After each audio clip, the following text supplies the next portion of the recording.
In this video, I'm going to reveal all the secrets from A to Z, along with my best tips for making authentic Italian gnocchi, just like a real Italian chef.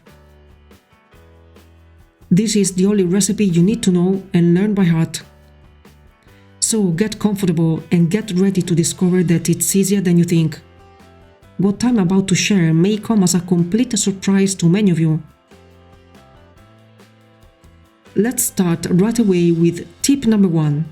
Erase everything, or almost everything, you know about gnocchi. I've seen a lot of weird stuff around here, and as an Italian, I'm not happy about it at all. Starting with the way potatoes are cooked, which brings me straight to tip number 2. Boil the potatoes with their skin on. I'm going to run a little experiment with you. I'll boil 2 different varieties of potatoes to show that boiling doesn't significantly affect their texture. Unless you do it like this. If you boil them in chunks and without the skin, they come out waterlogged and practically mashed. Both varieties are from the same grocery store. The first one is an all-purpose variety, usually very cheap and presumably treated. The second one is an organic variety that hasn't even been washed, isn't labeled as all-purpose, and costs slightly more. You can already see the difference in their skins. One is lighter and the other is darker. Now, you might be thinking, wait, didn't you say we could save money?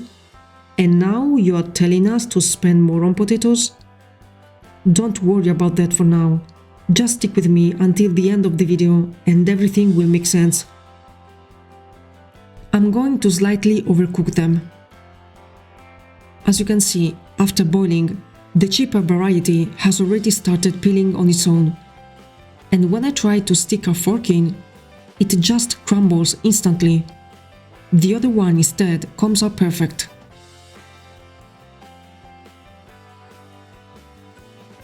Right in front of you is undeniable proof that not all potatoes are the same.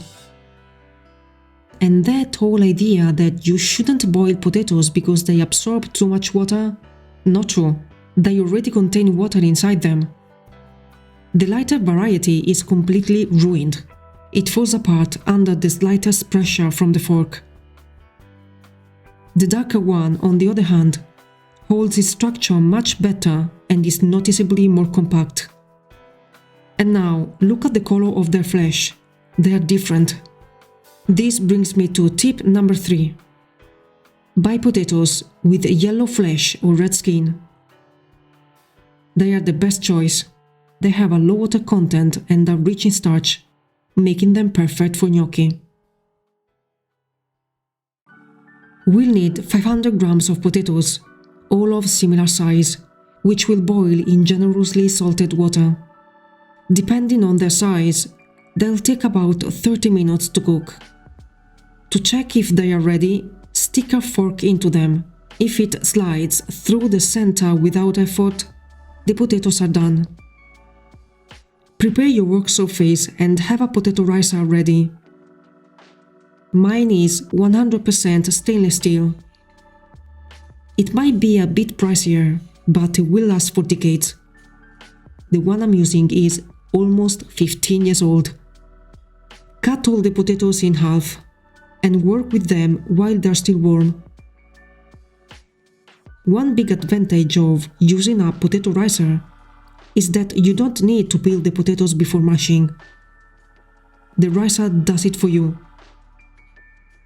Just place half a potato in at a time, and you'll see that the skin gets trapped inside.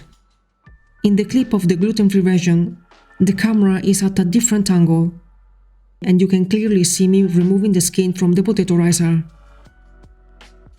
After mashing all the potatoes onto the work surface, I can move on to tip number 4. Keep the flour content as low as possible.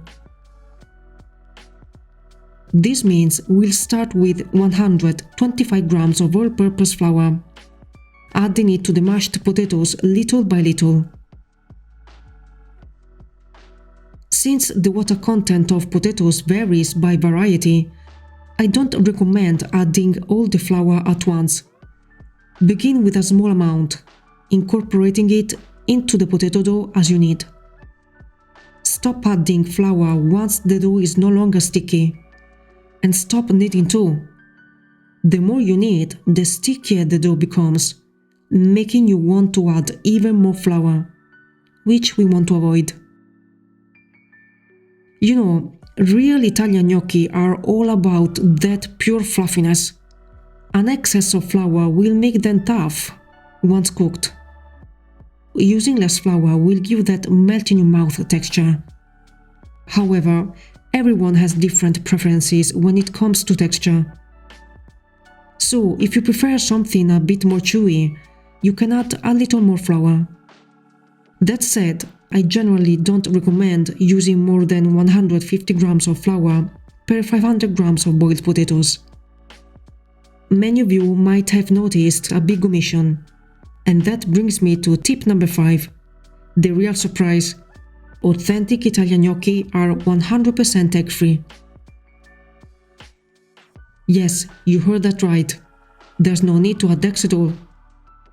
Now, I have seen many Italian chefs and home cooks adding eggs to their gnocchi dough, so I guess it's a matter of personal preference.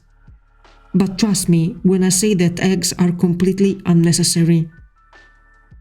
The egg-free recipe is found in professional Italian cooking books.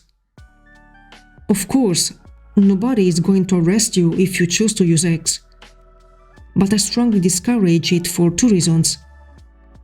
First, gnocchi made with eggs tend to have a noticeable boiled egg smell, which isn't exactly pleasant, especially since your nose is right above your mouth. Second, egg whites contain moisture. It makes no sense to bake potatoes to remove excess water, only to add moisture back in with eggs, throwing off the flour ratio and ruining the texture. They are not gnocchi anymore.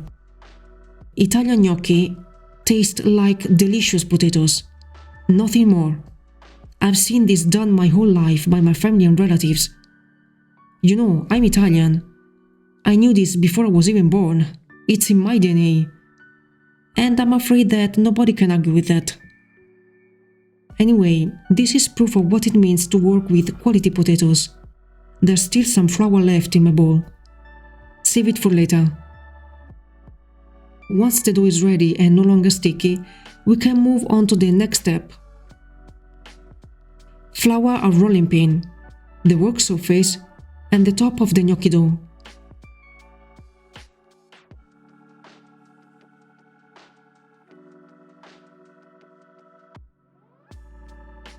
Begin pressing lightly to stretch the dough, shaping it into a rectangle.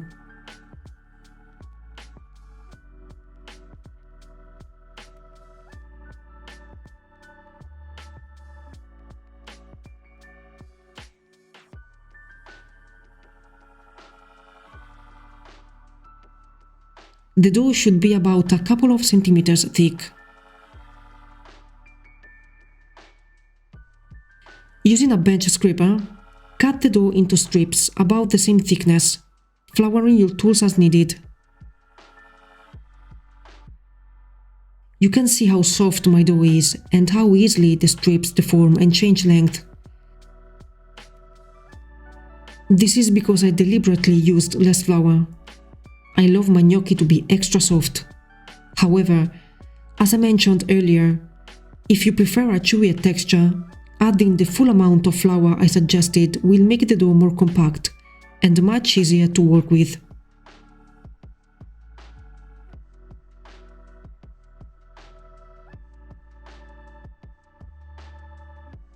Once all the strips are ready, flour the work surface again, and gently roll each strip to smooth the edges and make them rounder.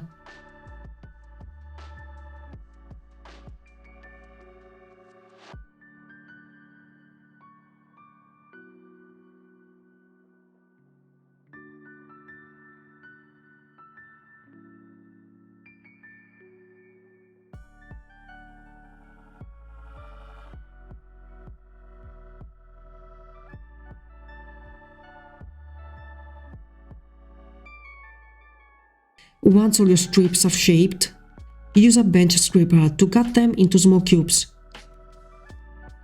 about a couple of centimeters in size.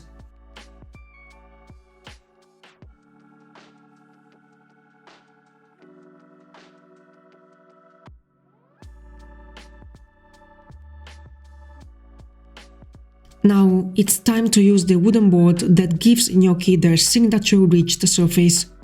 It's called riga gnocchi, which literally translates to gnocchi ridger, from the Italian verb rigare, meaning to create stripes. Prepare a tray and flour it to prevent the gnocchi from sticking. Now you have several options. The first option is to roll each small cube over the gnocchi board using the full length of your palm. This will create ridges across the entire surface of the gnocchi.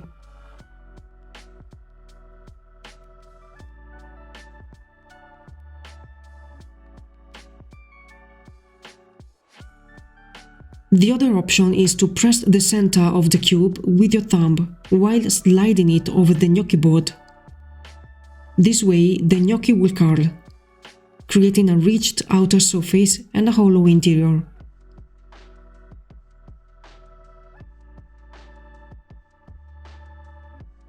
If you don't have a gnocchi board, you can use a fork, but I'll warn you, it's not the same.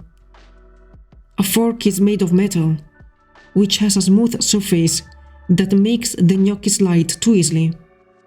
The gnocchi board, on the other hand, is rough and provides the perfect grip.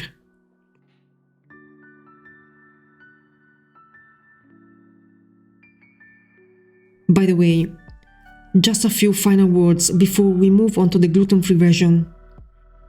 As you saw for yourself, the gnocchi dough is perfectly manageable without eggs.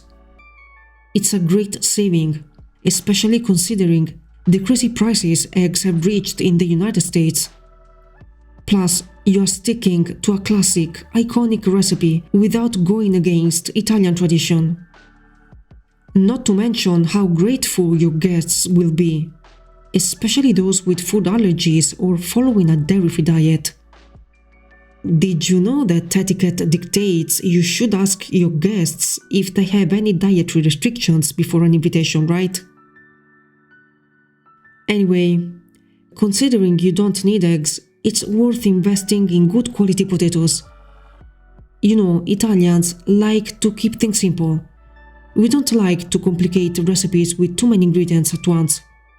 And when it comes to a recipe like this one, with only 2 ingredients where one is the star, you can't settle for low quality ingredients. It doesn't do justice to the recipe or to you, as you spend your time, energy and effort on something that might disappoint. Keep searching for the right variety, and once you find it, never let it go. Your gnocchi will be unforgettable.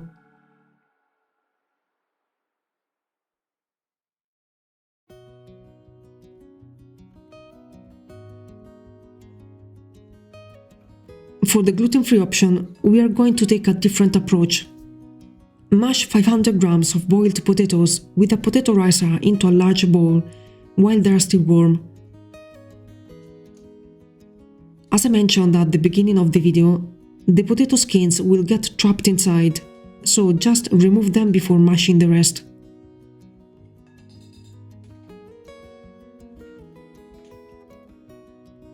Once that's done, add 100 grams of potato starch to the bowl and start mixing.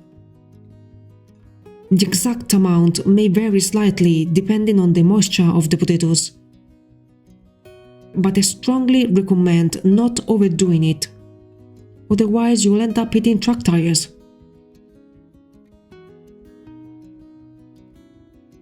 When the ingredients are roughly combined, transfer the mixture to a work surface and knead it until a smooth, compact dough forms.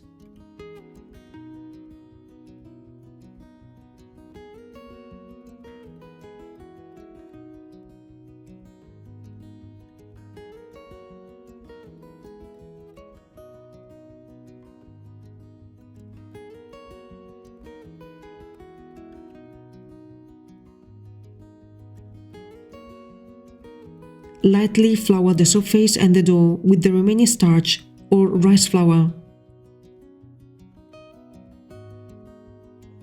Then gently press it with a rolling pin to stretch it into a rectangle about a couple of centimeters thick.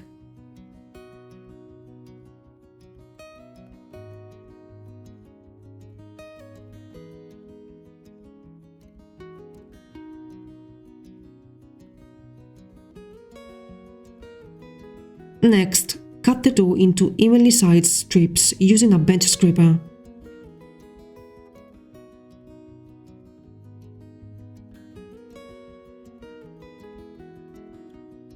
This time, we are not going to roll the strips. If you look closely, they are still crumbly, and forcing them into something they'll never be is pointless. Instead, cut the strips into small cubes with the bench scraper. Now, with a light touch, gently smooth the edges of the cubes with your fingers to make them rounder.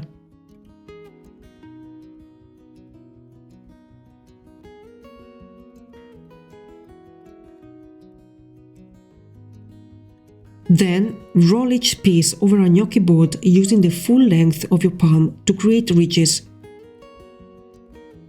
Be gentle and slow, or they'll crumble apart.